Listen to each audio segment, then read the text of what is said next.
Carta a través de la cual Pablo hace una defensa del evangelio de la gracia de Dios. Y en esta noche quiero que leamos, hermanos, a partir del versículo 6 del capítulo 1 hasta el versículo número 10, la palabra del Señor. Gálatas capítulo 1, versículo 6 al 10. Dice la palabra de Dios. ¿Cuántos están allí?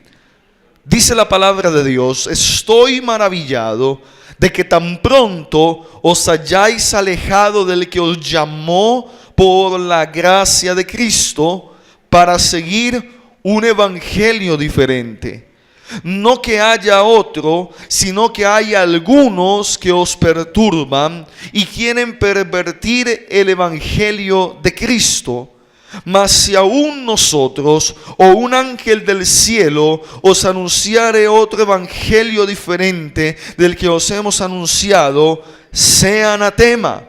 Como antes hemos dicho, también ahora lo repito: si alguno os predica diferente evangelio del que habéis recibido, sea anatema. Pues ¿busco ahora el favor de los hombres o el de Dios? ¿O trato de agradar a los hombres? Pues si todavía agradara a los hombres, no sería siervo de Cristo. Amén y amén. Diga conmigo: no hay otro evangelio. El evangelio es uno solo. ¿Cuántos dicen amén?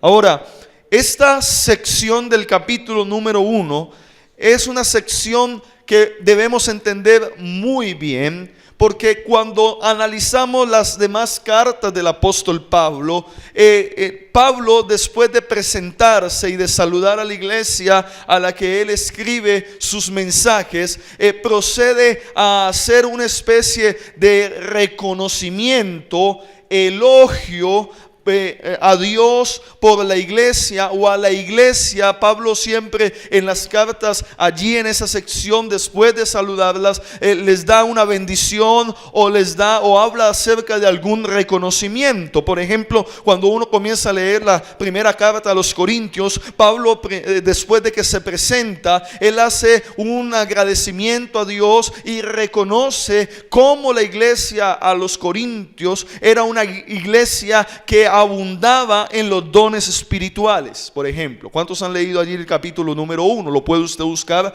y darse cuenta de eso. Por ejemplo, también cuando uno lee la carta a los Colosenses o la carta a los Romanos, Pablo, después de que se presenta, habla palabras muy especiales a la iglesia acerca, por ejemplo, de la fe. Por ejemplo, Pablo reconoce la fe de la iglesia en Roma, la cual se divulga por todo el mundo. Y entonces Pablo a cada iglesia, después de que se presenta, le hace un reconocimiento, una especie de elogio, o declara una bendición espiritual sobre la iglesia. Todo esto, hermano, contrasta con lo que pasa en la carta a los Gálatas.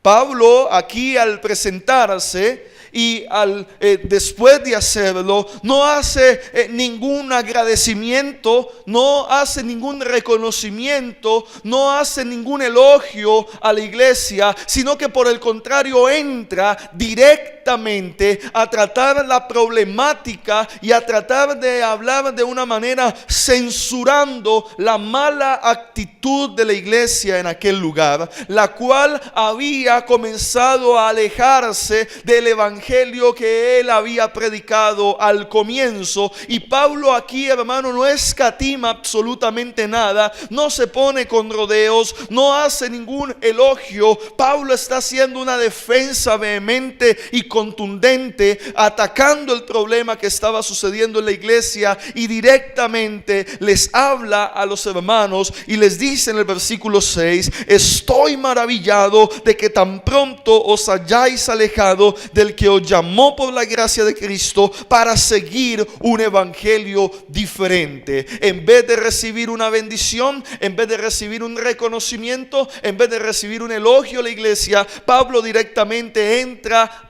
censurando algo que estaba aconteciendo gravemente en medio de la iglesia a los Gálatas. Amén. Y que es el punto de toda esta carta. la iglesia había comenzado a permitir que los falsos maestros introdujeran y establecieran la doctrina falsa dentro de la iglesia acerca del evangelio, hermano, que no era conforme a lo que Pablo y los demás siervos del Señor habían predicado tras la fundación de las diferentes iglesias en esa región. Amén. Así que recuerde, esta carta es la defensa del evangelio ¿de quién? De la gracia. Diga conmigo, del evangelio de la gracia. Ahora, Pablo dice: estoy maravillado de que tan pronto os hayáis alejado del que os llamó. ¿Por qué dice allí? ¿Por la qué? Por la gracia de Dios. Recuerde usted que el tema de la gracia de Dios es el tema clave que Pablo quiere defender, y que cuando leemos la carta, le dije la semana pasada, usted y yo vamos a encontrar, hermano, múltiples veces, varias veces, que Pablo va a utilizar el término la gracia. Pablo va a utilizar constantemente el término la gracia de Dios, porque es precisamente de lo cual ellos se habían apartado, no para seguir un evangelio de gracia, sino para seguir un evangelio de obras. En eso consiste la defensa del evangelio de la gracia. El versículo sigue diciendo que ellos se habían alejado de aquel que os llamó por la gracia de Cristo para seguir un evangelio diferente. Versículo 7. No que haya otro, sino que hay algunos que os perturban y quieren pervertir el evangelio de Cristo. Pablo hace la aclaración a lo que primero dice en el versículo 6, lo aclara en el versículo 7. Pablo en el 6 dice que parece que ellos se habían apartado para seguir un evangelio diferente, pero en el versículo 7 aclara que no es que haya un evangelio diferente, porque el evangelio es uno solo, sino que hay algunos que, ¿qué era lo que estaban haciendo? ¿Estaban qué? Estaban pervirtiendo, dice el versículo 7, sino que hay algunos que os perturban y quieren pervertir el evangelio de Cristo. Y entonces aquí en este versículo 7 vamos a hacer una pregunta que tiene que ver con lo que estudiamos la semana pasada. ¿Quiénes son aquellos que perturban y pervierten el evangelio de Cristo en medio de los Gálatas? ¿Quiénes son? ¿A quiénes Pablo se estaba refiriendo? Hágase esa pregunta, si está anotando, escríbale. ¿Quiénes, acerca de quiénes Pablo está diciendo que había algunos allí? ¿Quiénes eran los que estaban perturbando a los gentiles? ¿Quiénes eran los que estaban perturbando la iglesia y pervirtiendo el evangelio? ¿Quiénes eran?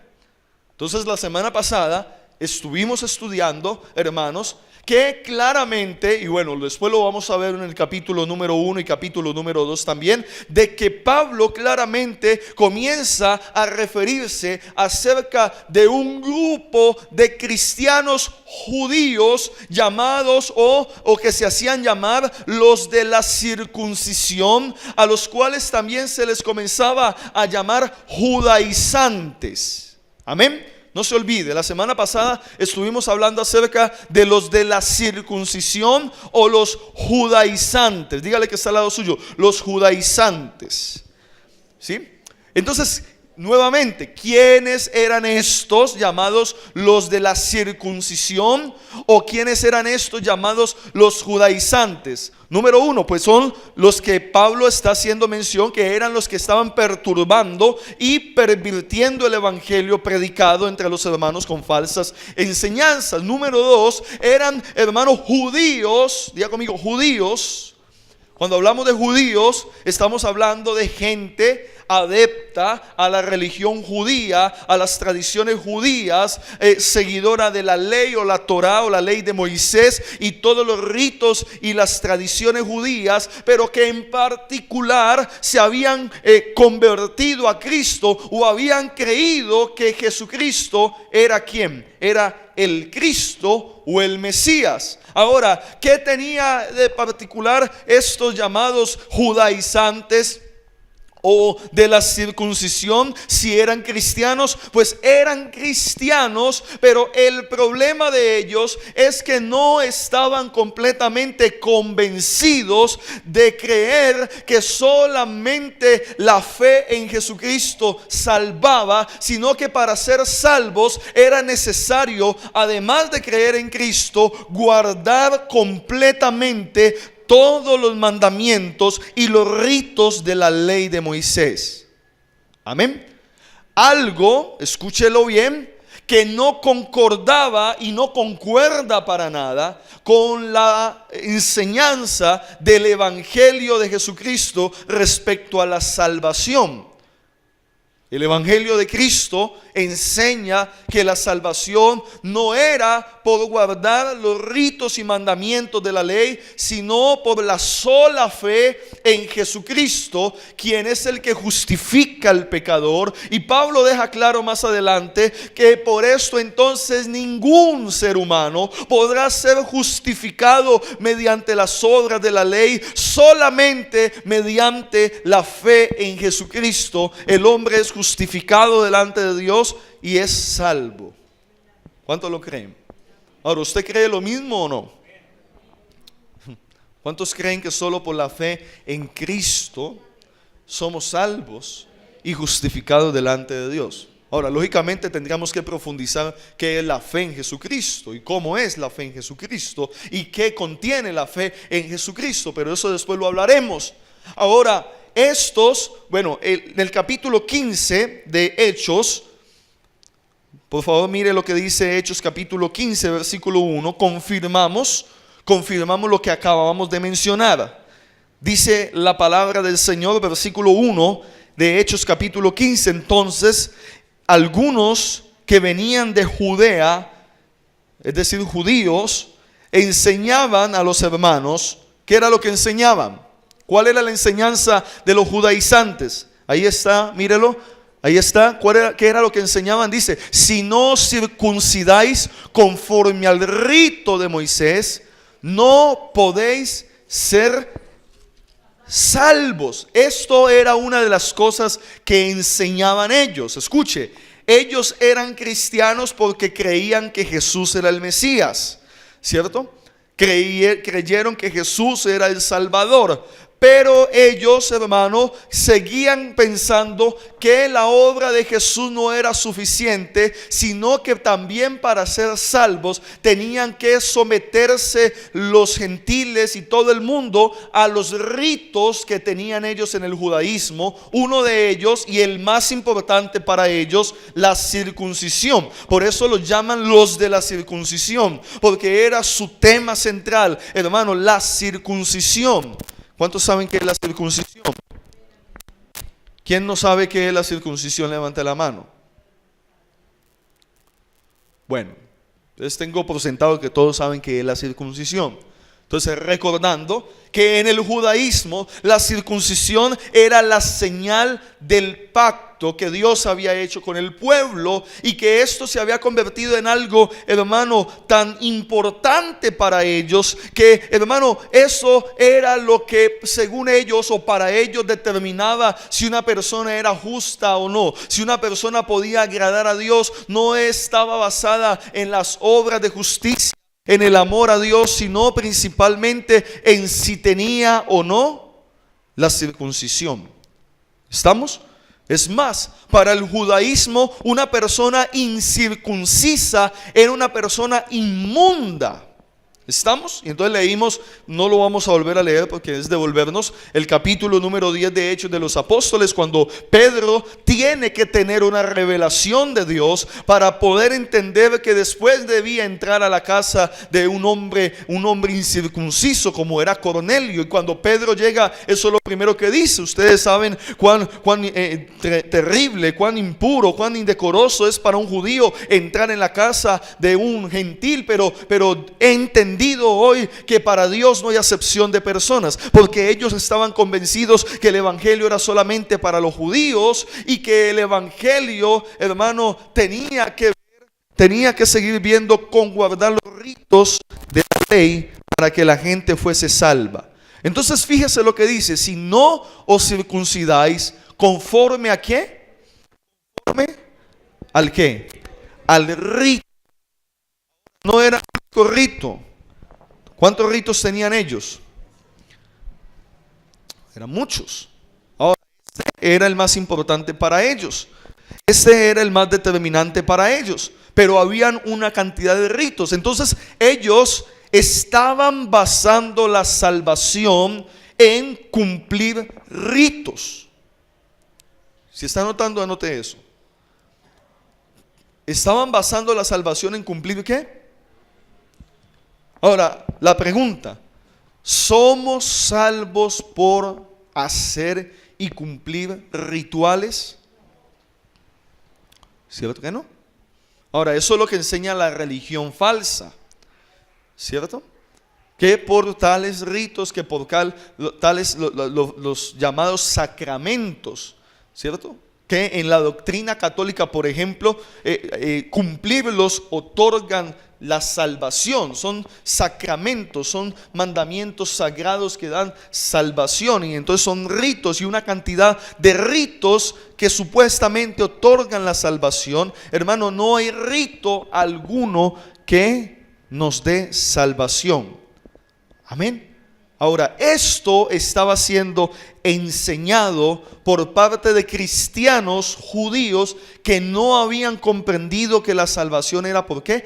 Por gracia. Y entonces estos estaban abundando tanto en los lugares lejos de Israel, donde el evangelio a los gentiles estaba generando un gran apogeo, un gran avivamiento, una gran cantidad de gentiles por toda Asia, por Acaya, por diferentes lugares se habían comenzado a convertir a Jesucristo, y el evangelio se estaba propagando por el mundo gentil. Entiéndase que los gentiles son aquellos que nunca fueron judíos ni conocieron la ley de Moisés. Era gente pagana que venía al conocimiento del Señor y eran salvos por medio de la fe en Jesucristo. Y entonces en todos esos pueblos, los judíos que también habitaban por todo lado, que también se convertían al Señor, lo que hacían era propagar este tipo de enseñanzas, y de esos es que Pablo está diciendo que son los que perturban y pervierten el evangelio de Cristo. Amén. Entonces, predicar el evangelio de salvación por obras es una perturbación y es una perversión. Voy a repetirlo.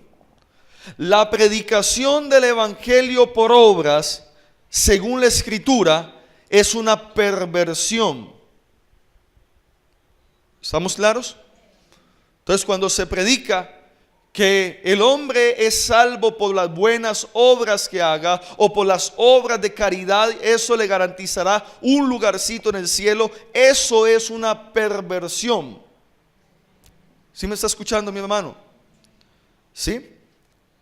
Cuando el hombre dice, ¿cierto? Hay un dicho en el mundo: el que peca y reza empata. Eso es una ¿qué? Perversión, ¿cierto? La cultura latinoamericana y la cultura mundial, bueno, el hombre en sí tiene precisamente eso metido en la mente, el pretender obtener el favor de Dios por las obras que haga, por los beneficios que le den a otras personas, ¿cierto? Esa es la conducta que, por ejemplo, tiene los delincuentes multimillonarios, ¿cierto? Por eso usted escucha, hermano, que famosos delincuentes, hermanos, hicieron grandes obras de caridad, hicieron barrios para la gente pobre, ayudaron a fulano, porque ellos pretenden expiar, según ellos, sus culpas y alcanzar el favor de Dios y poder ser recibidos en el cielo porque hicieron esto o hicieron lo otro. ¿Sí? Y entonces, hermano, no depende de eso. Depende nuevamente, el fundamento de nuestra fe es la fe en Jesucristo, la gracia de Dios. Las obras son importantes, claro, muy importantes, pero como producto de nuestra fe en Cristo. ¿Cuántos dicen amén? Como resultado de llegar a ser hechos hijos de Dios, la evidencia de que se es un hijo de Dios, la evidencia de que se es salvo, es que se hacen obras para la gloria de Dios, no para la salvación. ¿Cuántos dicen amén? Ahora, creo que está claro un poco acerca de quiénes son aquellos de los que Pablo dice que perturban y, ¿qué más hacen? Pervierten el evangelio de Cristo.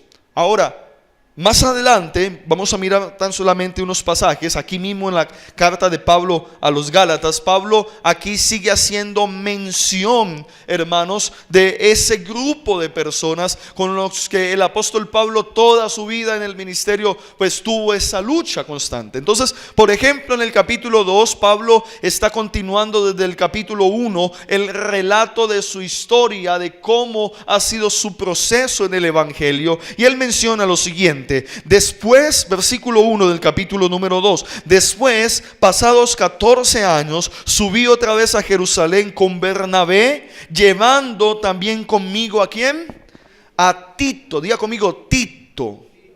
Tito, ¿quién era Tito? Tito era un discípulo de Pablo griego, no judío, que se había convertido y se había convertido al mismo tiempo a Cristo, pero también se había convertido en un tremendo ministro del Señor. Ahora, Pablo menciona a Tito, hermano, a propósito, para hablar de cómo un gentil fue salvo y fue tremendamente útil en la obra de Dios sin necesidad de que se le obligase a guardar la ley de Moisés. Versículo número 2 dice: pero subí, versículo 2 del capítulo 2, según una revelación, y para no correr o haber corrido en vano, expuse en privado a los que tenían cierta reputación el evangelio que predico entre los gentiles. Versículo 3, léalo conmigo: mas ni aun Tito, que estaba conmigo con todo y ser griego, fue obligado ¿a qué? A circuncidarse, y esto a pesar de los falsos hermanos introducidos a escondidas, que entraban para espiar nuestra libertad que tenemos en Cristo Jesús, para reducirnos, dice la Biblia, a esclavitud, a los cuales ni por un momento accedimos a someternos, para que la verdad del evangelio permaneciese con nosotros. Pablo está argumentando que la veracidad del evangelio de gracia que él predica fue respaldada desde el principio cuando él fue a Jerusalén y se encontró con los apóstoles de Dios, los cuales le dijeron que era predicando la palabra de Dios. Dice ahí que estos apóstoles del Señor dieron el aval y no obligaron a Tito a que se circuncidara con todo y que era griego. Que era griego significa que no era judío, y no se le sometió ni se le obligó a que guardasen la ley de Moisés. ¿Cuántos están aquí conmigo?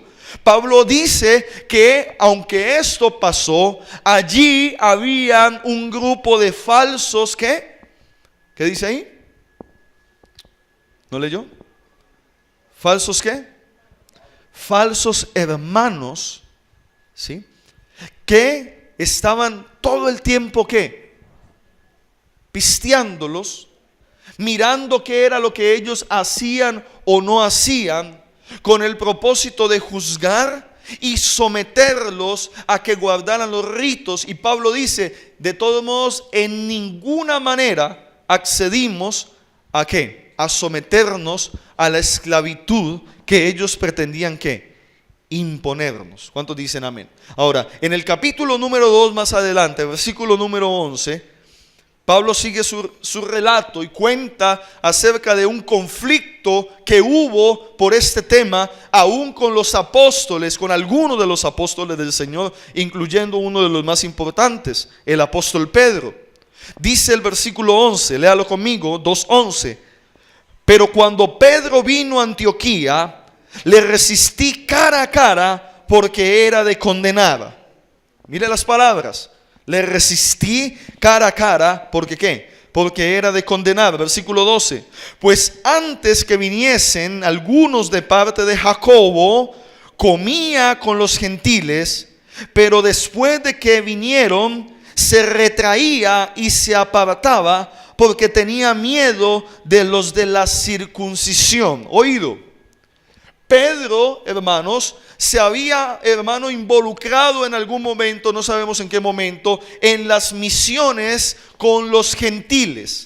Parece que en Antioquía, acuérdese que Antioquía se había convertido en el primer centro misionero. Es decir, cuando Pablo comienza sus viajes misioneros, él comienza desde Antioquía. Desde ahí él es encaminado juntamente con Pablo y con Silas. Salen a predicar la palabra de Dios, con Bernabé. Bernabé y Pablo son enviados desde Antioquía a hacer la obra misionera. Y de alguna forma Pedro llega y se involucra, hermanos, en las misiones entre los gentiles.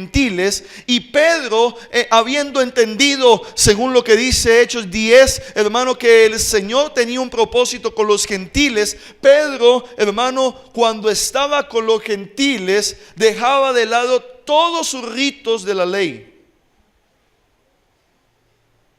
¿Sí? Cuando estaba con los gentiles, él, yo creo que hasta comía marrano venteado, chicharrón venteado. ¿Sí? Porque él había entendido que la salvación no dependía de eso, ¿cierto? Entonces, muy seguramente Pedro se había mezclado en su conducta con las prácticas, hermanos, de los gentiles, que no tenían nada que ver con los ritos de la ley, y él tranquilo, él contento. Pero resulta que el pastor Jacobo, acuérdese que Jacobo, hermano del Señor, se convirtió en la figura más importante de la iglesia en Jerusalén. Dice que Jacobo envió una comitiva desde Jerusalén, que según entendemos eran hermanos judíos de la circuncisión. Y entonces cuando llegaron los hermanos de la circuncisión, los hermanos judíos, los hermanos que sí guardaban la ley, Pedro se asustó. ¿Sí? A Pedro le dio pena. Y entonces Pedro, por el qué dirán los hermanos, cambió su actitud. Y dice entonces que se retraía. Y ahí sí puso cara de santo. Ahí sí se puso otra vez pilas. Y dice que se retraía, es decir, se comenzaba a apartar de los hermanos gentiles, hermano, por quedar bien con los otros. Y entonces Pablo lo confronta y le dice que era de condenar. Tenga en cuenta esa palabra, condenar. ¿Usted se imagina a Pablo hablando de Pedro que era de condenarlo? En una palabra de un grueso calibre en su significado y en lo que Pablo quería decirle a Pedro. Era de condenar, y lo trata de hipócrita. ¿De qué? ¿Por qué hipócrita? Porque con unos era de una forma, pero cuando venían los otros ya cambiaba. Y entonces se ajustaba y aparentaba, ¿sí? Y no se definía en la verdad, ¿cierto? Se ajustaba. Miren, hermanos, todo lo que yo estoy mencionando aquí tiene que ver con un espíritu que quiere atacar todas las iglesias, y es el espíritu religioso. Un espíritu que se mueve fuerte dentro de las iglesias y tiene esa característica: es hipócrita. Tiene esa característica, quiere aparentar. Tiene esa característica, quiere hacer y moverse de acuerdo a la conveniencia, y vive mucho del qué dirán los otros. ¿Sí? Ese espíritu se mueve mucho. Ahora, Pedro es confrontado por Pablo, y dice el versículo número 13, mire cómo Pablo dice: y en su simulación, ¿sí o no? Mire la palabra, simulaba ser pero no era. Y en su simulación participaban también los otros judíos, de manera que aún Bernabé fue también arrastrado por la hipocresía de ellos. Pero cuando vi que no andaban rectamente conforme a la verdad del evangelio, dije a Pedro delante de todos: mire esto, si tú, siendo judío, vives como los gentiles y no como judío, ¿por qué obligas a los gentiles a judaizar? Porque apenas llegaron los de Jerusalén, entonces Pedro cambió el discurso y dijo: no, ahora sí hay que circuncidarse, cuando antes decía que no. Ahora sí hay que hacer esto. Ahora estaba Pedro entonces tomando la enseñanza de los judaizantes para quedar bien con ellos, cuando antes, hermano, hacía y deshacía. Cuando antes, hermano, vivía como los gentiles. Dice Pablo, si tú siendo judío vives como los gentiles, porque mientras estaba entre los gentiles, Pedro vivía como los gentiles, sin guardar los ritos de la ley. ¿Cuántos están viendo esto claramente? Pero cuando llegaban los otros, entonces se cambiaba de bando, ponía cara de santo y comenzaba a predicar: si no se circuncidan, no pueden ser salvos. Y por eso Pedro, hermanos, es resistido, es confrontado por el apóstol Pablo en su hipocresía. Versículo número 15, y Pablo le aclara: nosotros, judíos de nacimiento y no pecadores de entre los gentiles, sabiendo que el hombre no es justificado por las obras de la ley, sino por la fe de Jesucristo, nosotros también hemos creído en Jesucristo para ser justificados por la fe de Cristo y no por las obras de la ley, por cuanto por las obras de la ley, nadie será justificado. Y si buscando ser justificados en Cristo, también nosotros somos hallados pecadores, es por eso Cristo mismo ministro de pecado. En ninguna manera, dejémoslo hasta ahí. Pero entonces, en medio de esta discusión, Pablo le recuerda claramente a Pedro que nadie es justificado por las obras de la ley, sino por la fe en Jesucristo, y que aún los mismos judíos, que teniendo la ley de Moisés, la palabra de Dios, también necesitaban creer en Jesucristo para ser justificados por la fe. Amén. Ahora, teniendo en cuenta este panorama que hemos trazado, hermanos, debemos interpretar esta carta teniendo claridad de quiénes son aquellos a los que Pablo está confrontando en toda la carta. Son aquellos judaizantes que estaban enseñando que la salvación era por obras. Amén. Eso lo tenemos que tener nosotros muy claro. Amén. Porque a veces yo escucho gente que habla de esto, ¿cierto? Y entonces comienza a hablar que no, que antes se predicaba otro evangelio y ahora el evangelio que se predica es diferente. No. Claramente la carta está hablando, y usted tiene que verlo, acerca de los que judaizaban en ese tiempo. Amén.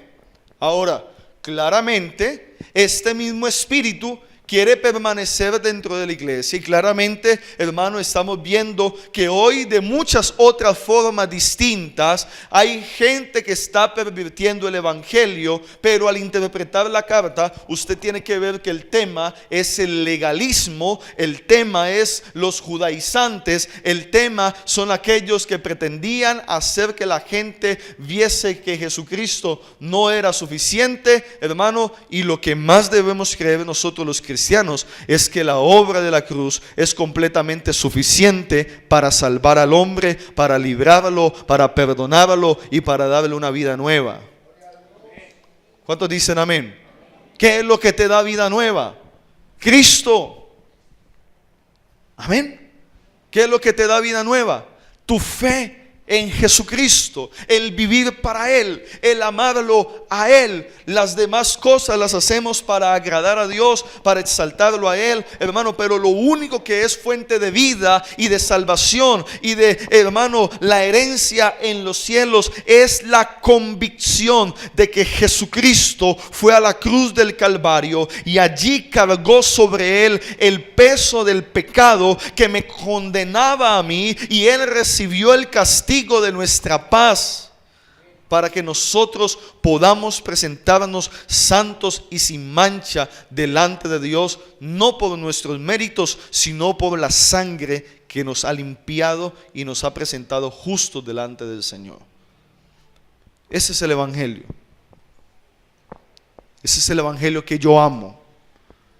Ese es el evangelio que es poder de Dios para salvación a todo aquel que cree, dice la palabra de Dios. Ese es el evangelio que para muchos es locura y es inentendible, pero para los que creemos es poder de Dios, dice la Biblia. ¿Cuántos dicen amén? Y este evangelio de Jesucristo, de la gracia de Él, debe ser, hermano, defendido, porque siempre habrá quienes querrán pervertirlo. ¿Cuántos dicen amén? Ahora, regresando al capítulo 1, versículo número 8, para ir avanzando en esta porción de la palabra. Pablo, después de anunciar en el versículo 7 a aquellos que perturban y pervierten el evangelio de Cristo, dice una advertencia. Ya conmigo, una advertencia. Si está escribiendo, coloque versículo 8, una advertencia. ¿Cuál es la advertencia? Léala conmigo. Mas si aún nosotros o un ángel del cielo os anunciare otro evangelio diferente del que os hemos anunciado, sea anatema. ¿Cuál es la advertencia?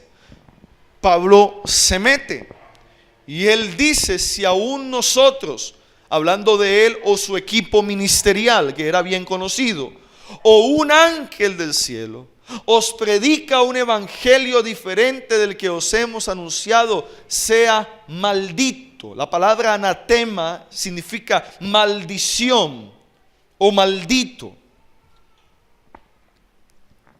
De allí, hermanos, lo delicado de no comprender el evangelio y de comunicarlo indebidamente. De ahí, hermanos, lo delicado de aquellos que predican un evangelio diferente y tener comunión con ellos. De ahí el peligro del ecumenismo que hay en este tiempo, hermanos. De ahí el peligro de que muchos cristianos no comprenden que no podemos tener comunión con aquellos que predican un evangelio diferente, porque para el Señor quien hace esto es maldición, es anatema. ¿Estamos claros? Entonces, por eso es que a veces alguien me escucha o dicen: ¿por qué dicen eso? ¿Por qué dice eso? Pastor, porque la Biblia lo dice. Yo les contaba, una vez yo estaba en una vigilia unida con una gente, unos pastores de la ciudad donde estaba pastoreando del municipio, y entonces en medio de la madrugada había un hermano predicando y comenzó a hablar y comenzó a decir cuánto admiraba profundamente a nuestros hermanos los testigos de Jehová. Aleluya. Se me quitó el sueño y casi me voy a dormir a la casa esa noche. Predican un evangelio pervertido, distorsionado, y por eso la Biblia lo llama anatema. ¿Sí me está escuchando? Y cualquier otra secta, mormones y allí en adelante, sectas que predican un evangelio basado en otras cosas y no en la obra de Cristo, son anatema, dice la Biblia. Es más, cuando usted comienza a estudiar cada una de esas sectas, usted se da cuenta, hermano, que la gran mayoría, por no decir todos, sus fundadores fueron gente que comenzaron en la verdad. Fueron gente que comenzaron en la verdad del Señor y después se pervirtieron y se apartaron por revelaciones de demonios, por revelaciones de ángeles, como es la historia de la fundación de los mormones. Un ángel llamado Moroni, y por eso se llaman mormones, por un ángel que se le apareció a un predicador llamado José Smith. Y este hombre escribe un libro llamado el Libro del Mormón y lo pone por encima de la Biblia. Anatema. Usted los ve bien bonitos, ¿cierto? Andando, tocando, vestiditos de blanco. Anatema. Carlos Russell, un cristiano presbiteriano, comienza a entrar en contradicción con lo que se predicaba en la iglesia, con la doctrina de Cristo, con la doctrina de la venida de Cristo, con la doctrina del infierno. Comienza a oponerse a la sana doctrina y se aparta con un grupo de personas y comienza lo que se llama hoy día los testigos de Jehová. Y comenzaron a predicar un evangelio diferente, y la Biblia dice que son anatema. Y lo que predica Roma, de la misma manera, anatema.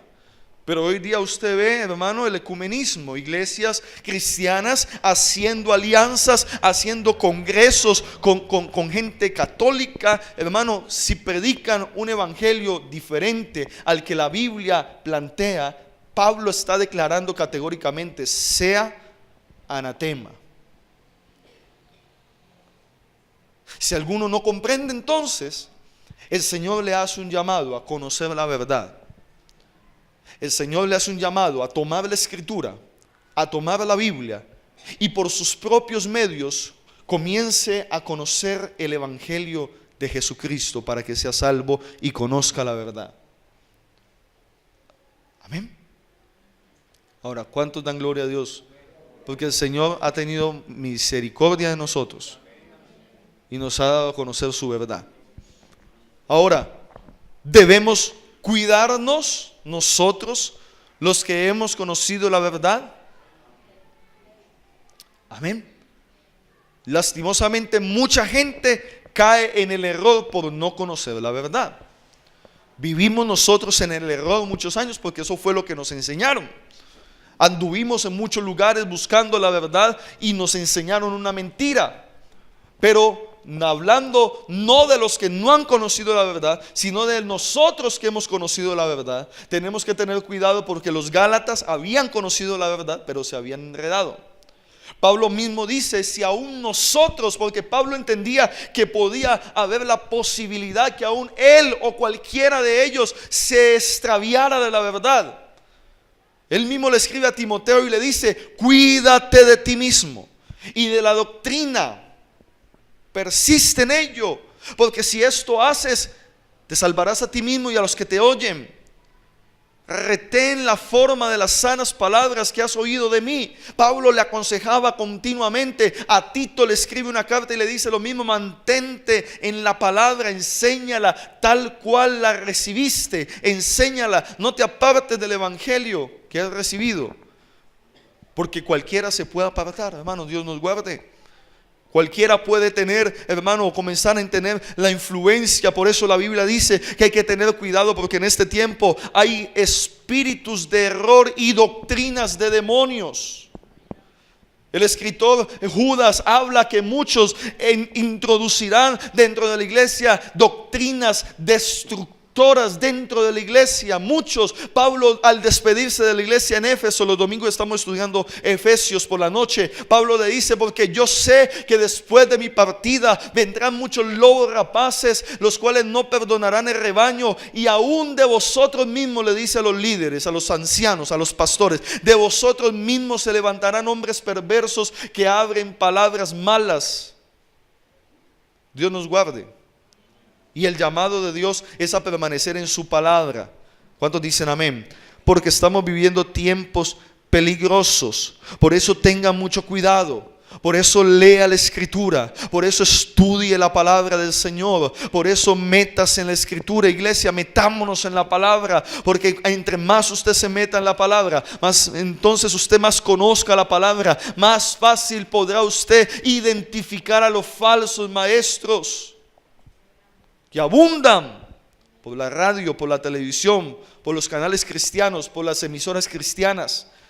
Y muchas veces estamos diciendo amén a gente que está predicando herejías. Están predicando un evangelio diferente al que hemos recibido de parte de Dios. En el versículo número 9, Pablo sigue su advertencia y dice: como antes hemos dicho, también ahora lo repito. Léalo conmigo.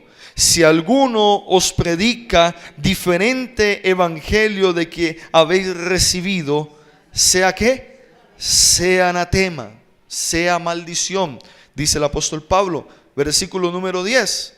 Él concluye esta parte y aquí vamos terminando.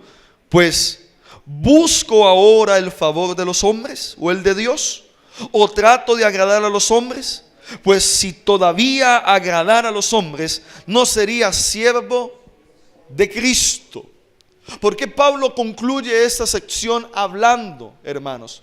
Él está hablando de esta manera porque muchas veces va a ser necesario confrontar, desenmascarar a aquellos que predican un evangelio falso. ¿Sí me está escuchando? Y esto puede ser desagradable. Esto puede ser algo no muy agradable, ya lo dije. ¿Usted cómo se imagina la situación cuando Pablo tiene que confrontar a Pedro? Sabiendo quién era Pedro, y a Bernabé y a los otros. ¿Usted le parece eso muy cómodo? ¿Ah? ¿Sería cómodo hacerlo?